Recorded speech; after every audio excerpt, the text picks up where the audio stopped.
If you're wondering, I am still alive after 3 shots, 3 mixed drinks, and a beer last night, and salsa dancing in little to no water. I'm here, I'm alive, and I'm about to get ready to go to the 3rd largest mall in the world.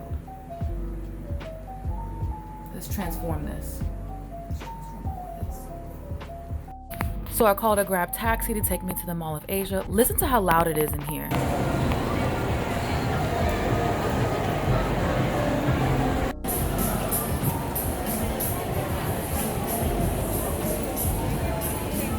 So I came on Philippine Independence Day, and it was a lot more packed than I expected it to be. I thought that people were going to be with their families at home celebrating, but no. And the mall has a lot of these cool alleys. This is the neon alley that I went through. Lots of really cool colors, people stopping and taking photos. The mall also had a couple of museums. I didn't get to check out either of them. I think one of them is closed now. Lucky for me, they had an event going on, International Bazaar, and then I went down another one of these colorful hallways. This year, Philippine Independence Day fell on a Sunday, and I had pickleball that night, so I left to go get ready for pickleball and then headed out to pickleball. This was my first time coming to this location to play pickleball. Lots of food, laughs, and pickleball. Next day, my cousin picked me up to hang out, and I went to BGC. This was my first time going during the daytime. We ate at Mary Grace. I saw this place that I own because my last name is Jones, and then we went to High Street.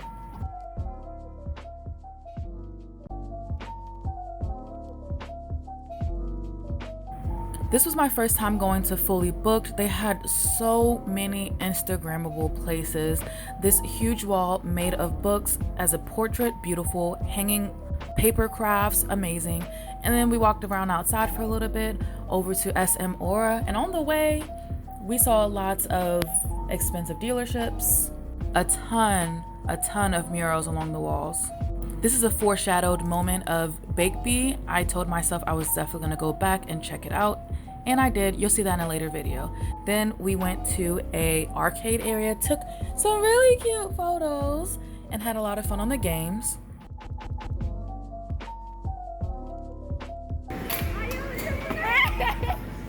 We ended up doing karaoke, and I don't know about y'all, but I said what I said. I cannot sing, but I will do it anyway.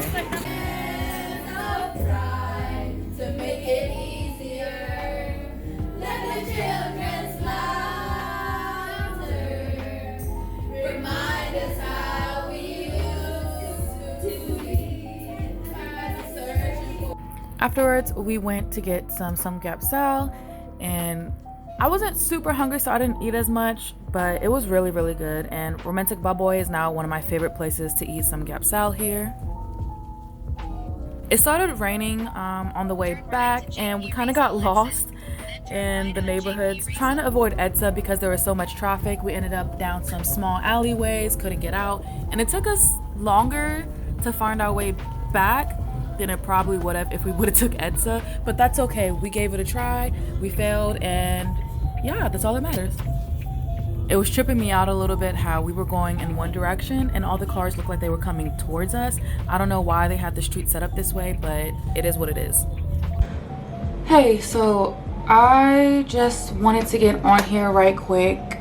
If you've been watching this video, then you see that I had a pretty spectacular day. I was able to hang out with my family in BGC today, but something happened at the end of our time in BGC, and it kind of bothered me a little bit. So let me tell you about it. So we were hanging out at Landmark in BGC, just kind of waiting because it started to rain and we wanted to go inside somewhere to sit down. So we're just kind of chilling in the upstairs area, just on our phones, hanging out. We're about to leave, and my cousin asks the security guard, you know, which way to the street that her mom was going to be picking us up, like which way to that street. He had said something to her in Tagalog. He didn't think she would tell me what he said. So he made this smart remark saying, "Your friend sure is white, isn't she?" Talking about me. Before I came here, I knew that the people here were pretty like homogeneous. Most of the people that live here look Filipino, you know? And that skin whitening and having fair skin is the thing here. I already knew all of these things. But to be confronted so abruptly with it in that moment, after having such a good day, enjoying my time, it kind of hurt my feelings. Because, yeah, I get a lot of stares walking around. I'm a black woman, and they don't see too many people that look like me here.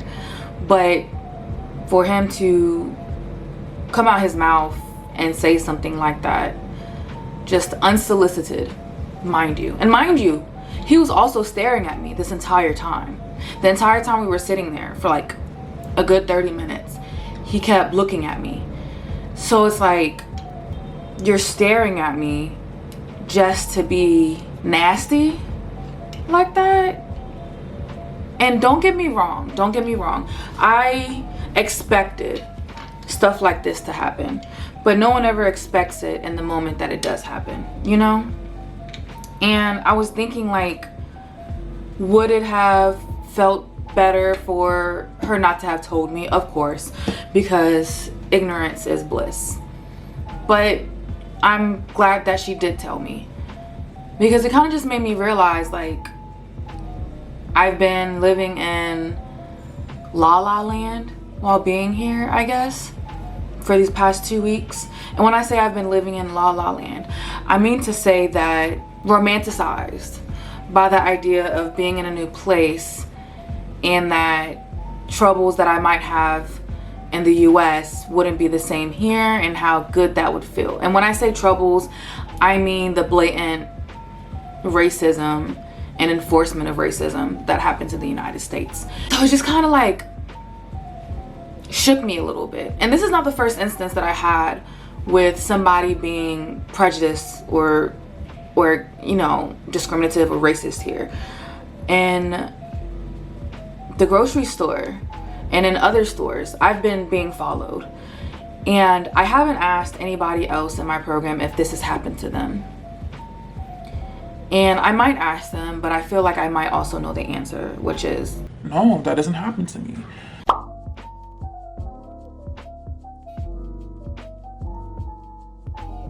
Because, side story, growing up, I had this aunt, Filipino aunt. We call everybody our ate. And I used to work in her flea market store. And she used to tell me, as a black child, because I was only like about 12, she used to tell me as a black child to follow around the black people that came into her store.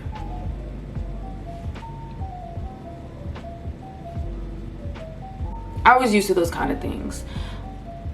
I am the darkest person in my family, my mom's side of the family, so I'm used to hearing certain things and being told certain things about my appearance, my skin, my hair, stuff like that. It really got to me today. And I think another piece of it was I felt so out of the loop. Not knowing the language here is making me feel a little bit out of the loop, just because it's like I want to be included. I have the younger sibling syndrome where I always want to be included. And it's difficult to be included when there's that language barrier. Yes, almost everybody knows how to speak English, but there's still that barrier of understanding, you know? In that moment while we were in the store, I was sitting down writing like a script for the short video that I was doing for Juneteenth that I had, you know, I'm doing for Fulbright. And, you know, I'm writing it and I'm thinking like, you know, I'm so excited for this to go on the Fulbright page for, you know, all those who follow the page to watch it and understand what Juneteenth is and what it means to Black Americans. I'm so excited for that bridge of understanding.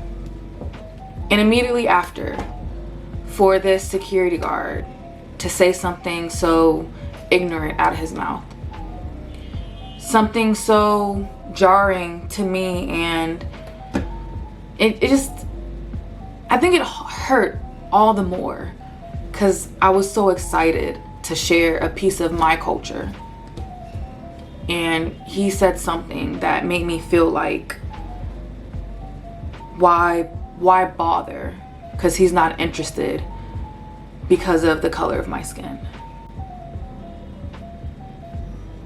I told y'all I was gonna be honest and open and transparent about all of my experiences, whether that be with my PhD or with this Fulbright experience. And I just want to let you know I'm openly choosing to be transparent about this, because it makes me feel so vulnerable to talk about this. Because it's like, I have a certain level of pride that my family is from the Philippines.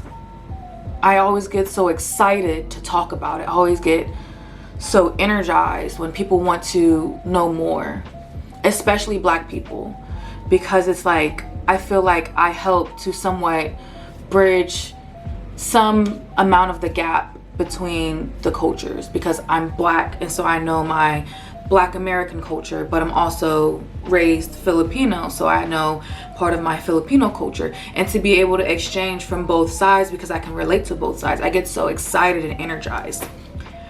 But then when, once again, because this happened again growing up, really feeling like sometimes the Filipino side doesn't want me to be included, or does or says things to purposely make me remember that I don't belong. It's really painful. It really is.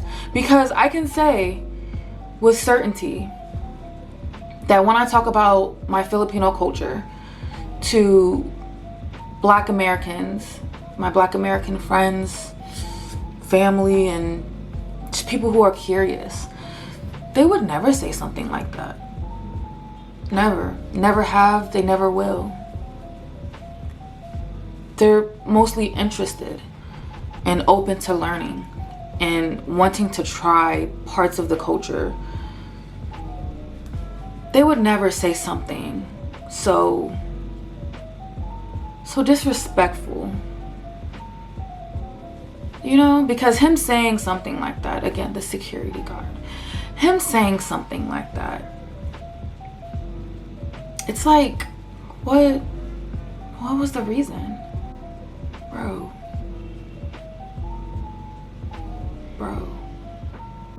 I just really wanted to share that with you, how it made me feel, and my thought process. And to conclude all of that, I'm staying. I'm feeling slightly better now that I've had a little bit of time to like really digest it, but it does make me feel uneasy about what my next 8.5 months will be. Like, what else should I expect to hear? But it also has given me more of a drive to learn the language, to learn Tagalog, to like really find a class and learn, because I don't want there to be more of a barrier. So please continue to follow me on my journey. Make sure you follow me on Instagram, Twitter, and TikTok, and subscribe to my channel here. Thank you for watching, and I'll continue to have these conversations with you no matter how difficult they are. So, bye.